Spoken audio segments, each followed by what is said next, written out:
بہت سی نظمیں لکھی ہیں. میری محبوب کہیں اور ملا کر مجھ سے, پھر کوئی پتہ نہیں آنچل کو ایک پرچم بنا لیتی, اس طرح کے ہیں نا نظمیں, سب نے لکھی ہیں. بھائی نور جہاں کی آواز بڑی وہ تھی نا, مطلب ایک ادھر سے گٹ سے نکلتی, مطلب فیلٹ ہوتی ہے جیسے ارتھی وائس, اور وہ پاپولر, اس کی پاپولیرٹی ہے اس کی ارتھی وائس کی, وہ ادھر سے نہیں گا رہی, مطلب چین سے یا ادھر سے یا ایون ادھر سے, وہ اپنے ادھر سے ابڈومنل وائس, مطلب گٹ سے جا رہی. میں تو ضرور پتہ نہیں کیا کیا کر دوں, میں تو فلمیں بنا دوں, میوزک بنا دوں, وہ ہے ہی نہیں, اپرچونٹی نہیں ہے, موقع ہی نہیں ملتا. آج کل کیا پروجیکٹ آپ کا چل رہا ہے؟ یار میں نے ایک پروجیکٹ بڑا, میں اس میں انوالوڈ تھا بہت, میں نے اس میں محنت کی بہت. وہ تھا بھائی رام سنگھ پہ. وہ 1875 کی زمانہ ہے, اور لاہور جو ہے وہ کیسے ڈیزائن ہوا, اور یہ ہمارے آدھا لاہور تو اسی نے ڈیزائن کیا. تو اس کی جو پرسنل لائف تھی اور اس کا جو کام تھا, یعنی کہ وہ زمانہ اور یہ ساری چیزیں, اور کلونیل کیسا ریلیشن شپ تھا اس کا انگریز کے ساتھ, وہ سارا اس پہ بیسڈ ڈرامہ رام سنگھ. تو وہ این سی اے والوں کے ساتھ میرا چل رہا تھی بات, وہ پرنسپل صاحب جو ہیں مرتضیٰ جعفری صاحب, وہ تو بڑے انتھوزیاسٹک, انٹرویو دے رہے ہیں جی اخباروں میں کہ میں تو امیتابھ بچن کو بلا رہا ہوں, تو مطلب میں نے یہ کر لیا ہے, میں نے اسکرپٹ لکھوا لیا ہے, یہ کر لیا. تو جب وہ بننے کی بات آئی تو پہلے میں نے ان سے پوچھا تھا اسکرپٹ لکھنے سے پہلے کہ بھائی آپ کے پاس کوئی پیسہ ہے؟ اس نے کہا ہاں بڑا, اتنے کروڑ روپے, بھائی اتنے کروڑ روپے. میں نے کہا کوئی بیوروکریسی انوالوڈ ہے اس میں, کوئی اجازتیں تو نہیں لیں گے؟ اس کا نہیں یہ تو میرا انڈومنٹ کا فنڈ ہے. اب جب وہ بات شروع ہوئی کہ جی اب وہ بنائیں اس کو, اس نے کہا کہ نہیں وہ تو بجٹ ہی کوئی نہیں میرے پاس. تو ہمارا تو بس وہ پھر اس نے جواب ہی نہیں دیا پھر اس کے بعد مجھے. تو اتنا رسپانسیبل, اور میں نے سمجھا بڑا رسپیکٹبل آدمی ہے, کوئی رسپانسیبل آدمی ہے, اس کے بعد اتنی وہ نہیں ہے, ایتھکس نہیں ہے, اس کی ڈیسنسی نہیں ہے اس کی کہ بھائی وہ میسج کا جواب دے دے. اینی وے تو وہ بس. اچھا سرمد صاحب, جو کسی بندے کے ساتھ اس طرح کا واقعہ ہوتا ہے کہ بھئی کوئی کام کروا لیا اور پیسے نہیں دیے, یا آپ نے ایک ذہن بنایا تھا, ہر تخلیق اس طرح عمل تو نہیں ہوتا کہ بھئی آپ کو فوٹو کاپی تو نہیں ہے, آپ اس پورے ٹرانس میں جاتے ہیں, سوچتے ہیں, ذہن بناتے ہیں, 21 کتابیں میں نے پڑھی ہیں اس کے بارے تو میں. بڑی تکلیف ہوتی ہے بندے کو. تو آپ نے کوئی شور و غل نہیں ڈالا؟ یعنی مجھے اور بھی کچھ چیزوں کے بارے میں جانتا ہوں کہ آپ شور نہیں ڈالتے, مطلب کہتے بس ٹھیک ہے, نہیں تو نہ صحیح, خیر. ہاں تو شور کیا ڈالنا ہے, اس کی وجہ کیا ہے, ایسا کیوں بھائی مزاج ہے؟ ٹائم ضائع ہوتا ہے اس میں. ہاں مت تو میں اس کو ڈھنڈورا پیٹنا شروع کر دوں, ہونا کچھ بھی نہیں ہے ڈھنڈورا پیٹنے سے. بالکل صحیح.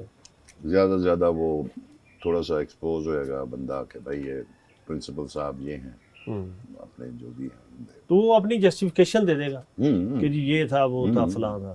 بالکل دے گا. ہم نے تو سرمد صاحب کو یہ کیا, ہم نے تو سرمد صاحب کو یہ, وہ اچھا, جو آپ کی اپنی خود نوشت ہے یا آٹو بائیگرافی, بڑی بھرپور آپ نے زندگی گزاری, تو میرے خیال میں آپ اسی شکل میں لکھیں گے جس طریقے سے آپ لکھ رہے ہیں کہ بھئی کسی استاد کے بارے میں پٹھان خان کے حوالے سے لکھ دیا, وہ سورت یاسین, یا استاد نزاکت علی خان, یا کہ باقاعدہ کوئی اس طرح لکھیں گے کہ جی فلانی جگہ پیدا ہوئے اور یہ وہ فلاں. اکمل انپریڈکٹیبل چیزیں پوچھ رہے ہیں جنہیں ساتھوں ہی نہیں پتا. نہیں میں تو جن لوگوں کے ساتھ میرا کچھ ٹائم گزرا ہے, جنہوں نے مجھے متاثر کیا, وہ ویسے ہی میرا دل کرتا ہے ان کے بارے میں لکھنے کا. کوئی ڈاکٹر نذیر صاحب ہیں, وہ مجھے انہوں نے بڑا متاثر کیا, میرے وہ ایگزسٹ ان می, ان کے بارے میں لکھا, نزاکت صاحب کے, سب کے بارے میں. فیض صاحب پہ بہت کے اعلیٰ چیز لکھے لکھی 2 ہے آپ نے. آرٹیکل, وہ بھی پرسنل ہیں, کوئی کرٹیسزم نہیں ہے, اکیڈیمک چیز نہیں ہے وہ. اس میں باتیں تو میں نے کی ہوئی ہیں, مطلب اشارے دیے ہیں, لیکن پرسنل جو میرا پارٹ ہے. تو اب اسلم نذیر صاحب کے بارے میں لکھوں گا, بلکہ لکھ چکا ہوں, بس وہ تھوڑا میں نے اس کو دیکھنا ہے کہ بھئی وہ ایسے ہی ٹھیک کرنا. اور پھر اس کے بعد میں ڈاکٹر انس چار پہ لکھوں گا, پھر 1-2 اور انکاؤنٹرز ہیں میرے جن کے بارے میں لکھوں گا. لیکن وہ خود نوشت اس سینس میں نہیں ہے، وہ تو ایک ڈائلاگ ہے کہ بھائی میرا فلاں بندے کے ساتھ یہ تعلق رہا. پرسنل چیزیں ذرا مجھے وہ اچھی نہیں لگتی کہ بندہ اپنے بارے میں لکھے. اس کا بھی ایک طریقہ ہوتا ہے، تو وہ طریقہ جسے کہتے ہیں کوئی ٹیکنیک ہونی چاہیے. بالکل صحیح، یعنی وہ بھی کوئی پیس آف آرٹ بنے. ہاں، ورنہ کیا فائدہ اچھا ایک کہ آپ میں نے وہاں پیدا ہوا، بچپن میں یہ ہوا. اس میں گیم ہونی چاہیے نا، وہ پورا ایک کریٹو کام ہونا چاہیے. اچھا سرما صاحب، آپ نے ہر انسان تخلیقی آدمی اور جو مثبت آدمی ہوتا ہے وہ اپنے خیالات سے مراجعت بھی کرتا ہے، یعنی واپس بھی آتا ہے. تو فیض صاحب کے حوالے سے آپ کا ایک خاص نقطہ نظر رہا، آپ نے لکھا بھی، لیکن اب آپ کہتے ہیں کہ نہیں میرے خیال میں تھوڑے آپ ہارش تھے. اب اس کو کس طرح ڈیفائن کرتے ہیں فیض صاحب کو؟ نہیں، ایک ہوتا ہے نا کریٹیکل، ایک آپ کرتے ہیں بات کریٹیکلی کہ بھائی کیا اسٹرکچر تھا، کیا زبان تھی، کیا مطلب اس کی جو شاعری کے ریفرنس ہے. وہ میں نے ایک آرٹیکل لکھا تھا صرف، وہ ڈان اخبار میں بوسٹن رات اس میں چھپا تھا.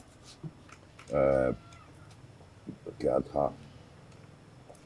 Progressive gendering of Urdu heroine, heroine of Urdu poetry. تو اس میں نے بتایا ہوا کہ ترقی پسند جو لوگ تھے پروگریسوز، ان کی جو ڈریسز تھیں، مطلب محبوبائیں جو تھیں، بہت سی نظمیں لکھی ہیں. میری محبوب کہیں اور ملا کر مجھ سے، پھر کوئی پتہ نہیں آنچل کو ایک پرچم بنا لیتی، اس طرح کے ہیں نا نظمیں، سب نے لکھی ہوئی. تو اس کے بارے میں بتایا تھا میں نے کہ وہ جو محبوبہ ہے وہ کبھی بھی پارٹیسپینٹ نہیں ہے، کبھی پارٹیسپینٹ نہیں ہے. وہ ایک پیسو ہے، ان پڑھ عورت، یعنی کہ ان ٹیوٹڈ، کہ وہ تاج محل جانا چاہ رہی ہے. تاج محل از اے لو سمبل. وہ کہہ رہا کہ تم نے ہسٹوریکل میٹیریلزم نہیں پڑھا، یہ بادشاہ نے یہ کیا ہوا ہے. وہ بیچاری گئی ہے وہاں عشق کرنے. تو اس کے بعد بھی وہ اس طرح کی پارٹیسپیشن نہیں ہے. اور بھی اس طرح کی چیزیں ہیں کہ ابھی فیمنن کو فیمیل ان کی کیا ہے، ایمرج کرتی ہے کس طریقے سے. اور فیض صاحب میں بھی کہ ان کی فیمیل جو ہے وہ منٹو والی تو نہیں ہے کہ بھائی جان کی ہے، سگندھی ہے، سیکس ورکر نہیں ہے. وہ امراؤ جان ادا ہے، مطلب اس کی وہ جو ساری ہے وہ کلاسیکل محبوبہ ہے. تو وہ بھی اسٹیچوسٹ ہے، یعنی ایکٹیو نہیں ہے. ایجنسی سے کہتے ہیں نا کہ بھائی ایجنسی نہیں اس کے پاس. اچھا سرما صاحب، ایک زمانے میں آپ یہ دیکھیں کہ شاعر بہت بڑے بڑے ہیں اور نثر نگار بہت بڑے بڑے ہیں، بیدی ہیں، پریم چند ہیں، منٹو ہے. تو ابھی کچھ لوگ اگر کو بات کریں کہ جی اب اس معیار کا لکھا نہیں جا رہا یا لوگ نہیں ہیں تخلیقار، تو لوگ کہتے ہیں نہیں جی ہیں، آپ کو پتہ نہیں ہے، وقت کے ساتھ وہ وقت گزرتا ہے تو پھر ان کا پتہ چلتا ہے. وہ ٹھیک کہتے ہیں نا بھائی، وہ ایک دم تو نہیں کوئی بریلینٹ رائٹنگ شروع ہو جاتی ہے. وہ ایک دور سب بنتا ہے. اس دور میں بہت سے بیانیے بنتے ہیں، اس دور میں بہت سے اینٹی بیانیے بنتے ہیں، اس دور میں بہت سی چیزیں ہیپن ہوتی ہیں. جنگ بھی ہو سکتی ہے، کچھ ڈرامیٹک چینجز آ سکتی ہیں سوسائٹی میں. تو وہ ساری چیزیں مل کے تو پھر ٹیکنیک بھی ایوالو ہوتی ہے، پھر کہیں ایک دو بندے پیدا ہوتے ہیں. اچھا ایک تو ہو گیا، یعنی کلاسیکل میوزک میں آپ زیادہ کیا سنتے ہیں اور لائٹ میں کیا زیادہ سنتے ہیں؟ یار میں تو سوائے میں زیادہ نہیں سنتا. میں میوزک سنتا ہوں بلا ایکسکلوسیو، یعنی کہ بہت میں کسی اور چیز کو مخل نہیں ہونے دیتا. یہ نہیں کرتا کہ میں نے کانوں کو لگایا اور میں کوئی کام کر رہا ہوں یا لکھ رہا ہوں. میں نہیں کرتا. میں اس کو سمجھتا ہوں ڈس رسپیکٹ ہے اس کی. میں لگانے بھی نہیں دیتا. یہ پارٹیوں وارٹیوں ڈنرز میں ووکل میوزک نہیں لگانے دیتا. انسٹرومینٹل ٹھیک ہے، وہ بھی ویسے اجازت نہیں ہے. کیا بولے خان صاحب کو سن رہے ہیں ساتھ، آپ کہہ رہے ہیں کہ وہ الیکشن میں کیا ہوگا، تو وہ ڈس رسپیکٹ ہے اس کا. تو میں تو بڑا ایکسکلوسیولی سنتا ہوں، اور میں سارے استادوں کو سنتا ہوں، اچھے گانے والے جو بھی ہیں. اور کئی تو کمال کی چیزیں ہیں، جیسے کشوری منکار کی جو چیزیں ہیں کچھ، وہ تو کمال ہی چیز ہے، دنیا ہی اور ہے. اچھا یہ نور جہاں کے بارے میں بھی منٹو نے بھی لکھا، نور جہاں سرور جہاں، اور میں کچھ بڑے موسیقاروں کے انٹرویوز پڑھے تو یعنی وہ سارے نور جہاں کو اوپر ریٹ کرتے ہیں، لتا سے بھی، آشا سے بھی. جیسے آشا کو کچھ جو میوزک سمجھنے والے ہیں وہ لتا سے بھی اوپر ریٹ کرتے ہیں کہ اس کے ہاں ویریشن بہت ہے. تو جیسے ماسم منظور تھے، انہوں نے ساری عمر نور جہاں سے نہیں گوایا، اور ایک دفعہ انہوں نے پکڑ بھی لیا گریبان سے کہ ہے ماسٹر تو میرے کو کیوں نہیں گوانا. تو یعنی آپ نور جہاں کے فینومینا کو برے صغیر کو مد نظر رکھتے ہوئے، یعنی دیکھیں میرے نظر میں جو بڑا فنکار ہے، جو بڑا کسی بھی بے شک پلیئر ہو، کہ کوانٹٹی اور کوالٹی دونوں کو ایک لمبے عرصے تک مینٹین رکھنا، اور پھر خواص اور عوام دونوں میں پاپولر ہونا. تو آپ یہ جو ہمارے ہاں بڑی گانے والی ہے، ان کی اگر کیٹیگرائزیشن کریں تو کس طرح کریں گے؟ میں تو اس کے حق میں نہیں کیٹیگرائزیشن نہیں، ایک کریں. ہوتا ہے نا کہ بندے کو ایسے لگتا ہے کہ یار اس کا کوئی میچ نہیں ہے. بھائی نور جہاں کی آواز بڑی ہوتی ہے نا، مطلب ایک ادھر سے گٹ سے نکلتی ہے، مطلب فیلٹ ہوتی ہے جیسے ارتھی وائس، اور وہ پاپولر، اس کی پاپولیرٹی ہے اس کی ارتھی وائس کی. وہ ادھر سے نہیں گا رہی، مطلب چین سے یا ادھر سے یا ایون ادھر سے، وہ اپنے ادھر سے ابڈومنل وائس، مطلب گٹ سے جا. تو وہ جس طرح ریشما بھی بڑی ارتھی وائس ہے اس کی، ٹھیک ہے نا. تو اس سے حالانکہ اس کی کوالٹی بہت اعلیٰ ہے. پنجاب میں بھی یہ ٹرینڈ ہے کہ پنجاب میں کنٹمپریری اس کی تھی زبیدہ خانم. تو پنجاب میں ایک انوسینس کا تصور ہے، بالکل صحیح، معصومیت کا، بے ساختگی، نائیوٹی اس کی. بالکل صحیح. اور وہ زبیدہ خانم میں بڑی خوبصورت معصومیت، سٹل. بڑی خوبصورت. وہ دھیما سا وہ اس طرح سے گاتی ہے. یہ دبنگ اور کہندے یہ لگاؤ ہی اور ہے. اور وہ ہے بڑا سینسیشنل، مطلب یوں کھینچنے والا. وہ وسپر تو نہیں کرتی، وہ تو بس ایک وہ ہماری جو ادا ہے پنجابی میں، ایک ظہیر ہے، بڑی اسرٹیو ہے، اس طرح کی وہ اس کی گائیکی. تو وہ ظاہر ایک زمانہ ہے جس میں کہ وہ پاپولر ہے، بہت زیادہ لوگ اس کو مانتے ہیں، بڑے چھوٹے خواص ہر بندہ. اب سروائیول کا ہے نا کہ 50 سال کے بعد ہو سکتا ہے کہ کچھ اور اس کی انٹرپریٹیشن نہ آئے کہ نہیں بھائی زبیدہ خانم زیادہ گانے والی تھی. ہم نہیں اس کا اشور کر سکتے، وہ آئندہ لوگ کرتے ہیں ٹائم، کیونکہ ہر نسل جو ہوتی ہے وہ ری اسیس کرتی ہے. بالکل صحیح. نئی نسل آتی ہے وہ پھر ری اسیس کرتی ہے، پھر جو بچ جاتی ہے چیز وہ پھر انڈیپینڈنٹ ہو جاتی ہے، وہ بلے چڑھ جاتی ہے، مطلب independent of time and space. نئے لوگوں میں کوئی ایسی آواز کبھی آپ کو سننے میں ملی ہو جو آپ کو چونکا دے کہ یار یہ کیا ہے؟ آواز میرے خیال میں آوازیں بڑی اچھی ہیں لوگوں کی. وہ آوازوں کا، آواز تو ایک قدرت نے اگر آپ کو یہ دے دی ہے آواز تو پھر کیا ہی بات ہے. اور پھر آگے پھر گائیکی اس کی ہونا، اس کو ہون کرنا، اس کی شکلیں محنت کرنا، ریاض کرنا، ریاضتیں کرنا، وہ جا کے پھر گویا بنتا ہے نا بندہ. باقی ہمارا گانا تو گا ہی لیتے ہیں بندہ، مطلب چلو بھائی فلمی گانے کچھ طرح گا لیے. کبھی کوئی میوزک کمپوز کیا؟ ہاں میں نے یہ جو ماہ میر کے جو دونوں تینوں جو ہیں وہ گانے جو ہیں وہ میں نے میوزیشین کے وہ کیا میوزک ڈائریکٹر کے ساتھ مل کے کیا، مطلب میں نے ان کی دھن بنائی. اچھا. وہ ہے جو خرام، کب پھر پتہ نہیں حال بھی کیا ہے یار، بڑی اچھی اس کی غزل ہے میر کی.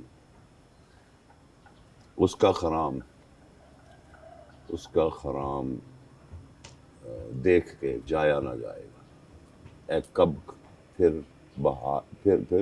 بحال نہ، اے کب پھر پتہ نہیں حال میں آیا، مطلب واپس نہیں، تم اس حال سے باہر نہیں نکل سکتے اگر تو نے دیکھ لی اس کی چال.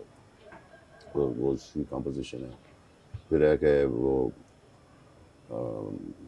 عید گاہ پتہ نہیں کیا، چونکہ گانا ہے تو وہ گانے کی دھونی نہیں یاد آ رہی ہے. اینی وے تو میں نے کیا ہے. لیکن میں کوئی کمپوزر نہیں ہوں.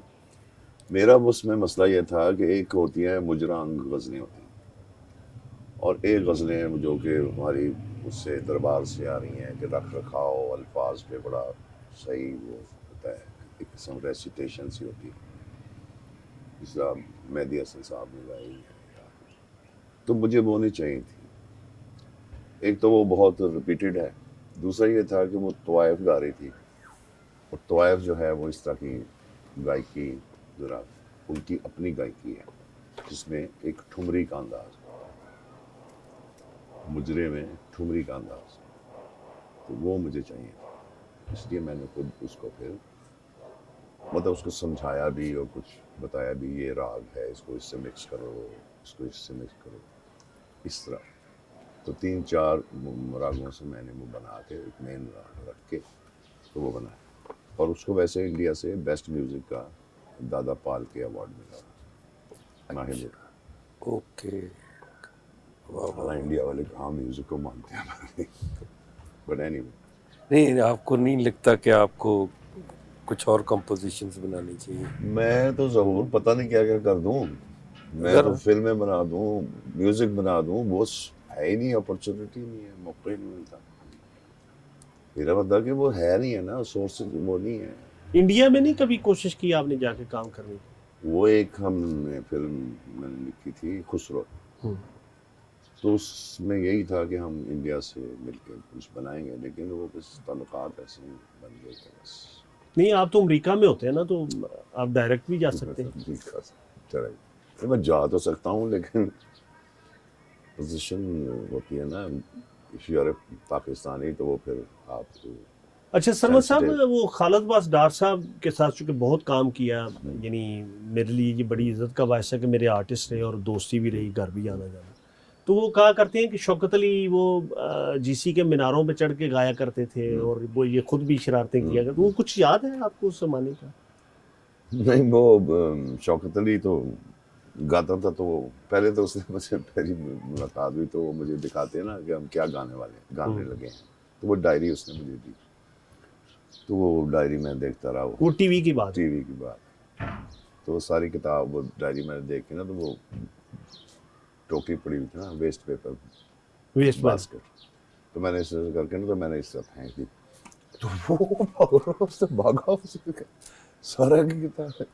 میں کہتے تو کوئی کلام ہی نہیں ہے ٹھیک طرح. تو مذاق ایسی کرنے ہونے سے کہ بھائی تو گانا تو لگتا ہے اعلان جنگ ہو گیا.